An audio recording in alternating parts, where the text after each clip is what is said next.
आज राष्ट्रीय महामार्गाच्या काही कामाचे भूमिपूजन त्या ठिकाणी सन्माननीय केंद्रीय मंत्री गडकरी साहेब अहमदपूर ह्या ठिकाणी स्वतः उपस्थित राहून घेत होते। त्याचा ऑनलाईन कार्यक्रम धाराशिव या ठिकाणी ठेवला गेलेला होता। ह्या कार्यक्रमाची एकूण परिस्थिती मी बघितली की एखाद्या पार्टीचा जर राजकीय कार्यक्रम असेल तर त्या पक्षाचे झेंडा लावणं म्हणा किंवा त्याची प्रचार सभा करणं म्हणा, त्याच्याबद्दल काही चुकीचं आहे असं नाही। पण जेव्हा कार्यक्रम सरकारचा असतो, भारत सरकारचा असतो, ह्या सरकार नावाच्या यंत्रणेला जो पैसा जातो तो सामान्य लोक कराच्या माध्यमातून तो पैसा केंद्र सरकारपर्यंत पोहोच करत असतो। म्हणजे सरकारकडं कर रूपानं जमा झालेल्या पैशाच्या माध्यमातून जर सरकारनं एखादं काम केलं तर ते काम जनतेच्या कराच्या पैशातूनच केलेलं असतंय। पण जणू काही आपण आपल्या घरची इस्टेट खर्च करून आपल्या घरची जसा पक्ष स्वतःची जहागिरी आहे असं समजून चालवला जातोय, तशाच पद्धतीनं घरातली वडिलोपार्जित काही जमीन विक्री करून मला वाटतंय काही लोकांना वाटतंय की आम्ही हे कामासाठी पैसे दिलेत, ह्या भावनेतनं जर वैयक्तिक पक्षाचे कार्यक्रम त्या ठिकाणी घेतले जात असतील। दुसरी सगळ्यात महत्त्वाची गोष्ट की अशा पद्धतीनं केंद्र सरकारचं काम असताना त्याला जर पक्षीय रंग त्या ठिकाणी दिला जात असेल तर ह्या गोष्टीचा करावा तेवढा निषेध कमी आहे। आपण सरकारचे प्रतिनिधी म्हणून त्या ठिकाणी बसलेलो असतो आणि आपलं ते कर्तव्य असतंय। आणि पैसे काय आपल्या घरची सोयाबीन किंवा ऊस विकून आलेलं बिल नाही, हे पैसे म्हणजे सामान्य लोकांनी GSTचं जर आपण प्रमाण बघितलं तर जन्मल्यापासून मरेपर्यंत प्रत्येक माणसाला अगदी मैताच्या सामानावर सुद्धा GST आहे आता। त्यामुळं ह्या पैशातनं तयार झालेले जे कराचे पैसे आहेत त्याच्यातनं जर कुठलं काम करत असतील आणि त्याला जर पक्ष त्या ठिकाणी म्हणून हव्यासापोटी की स्वतः काहीतरी केलंय हे श्रेय घ्यायचा जो हव्यास असतो त्याच्यापोटी जर कोण काही करत असेल तर असलं श्रेय त्यांना लखलाभ। कारण ह्या मतदारसंघाचा खासदार झाल्यानंतर मला वाटतं ज्यावेळेस हा रस्ता झाला तेव्हा तीच लोक ह्या भागाचे आमदार म्हणून कार्यरत होती। त्यावेळेस काय डोळे झाकले होते का? त्यावेळेस लक्षात आलं नाही का सर्व्हिस रोडची गरज आहे? मला वाटते मी खासदार झाल्याच्या नंतर आमचे आमदार कैलास पाटील साहेब असतील, आमचे नगराध्यक्ष नंदूराज निंबाळकर असतील, यांनी सगळ्यांनी सांगितलं की हा बायपासचा रस्ता दोन्ही बाजूला सर्व्हिस रोड होणं गरजेचं आहे बायपासला।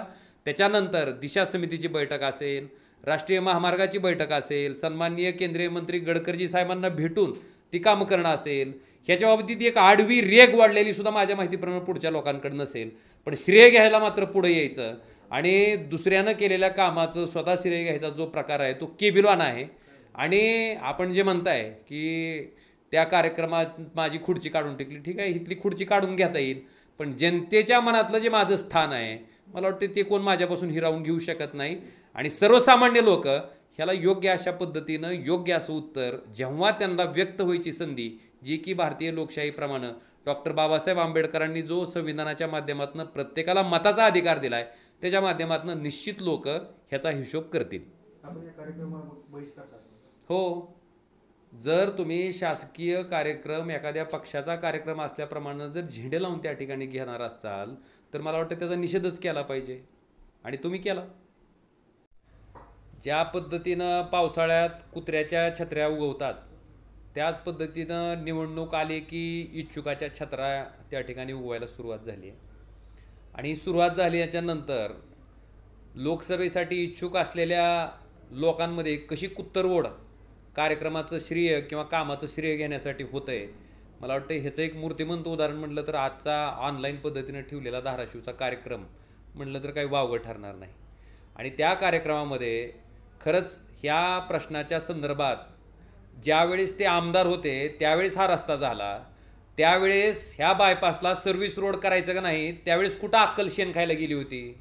आणि आज ज्यावेळेस मी खासदार झालो त्याच्यानंतर ह्या सर्व्हिस रोडच्या संदर्भात सामान्य लोक मला भेटली, या भागाच्या आमदार कैलासदादांनी मला त्या ठिकाणी सांगितलं, त्याचबरोबर नगराध्यक्ष नंदूराज निंबाळकरांनी मला त्या ठिकाणी सांगितलं की हे सर्व्हिस रोड होणं नितांत गरजेचं आहे।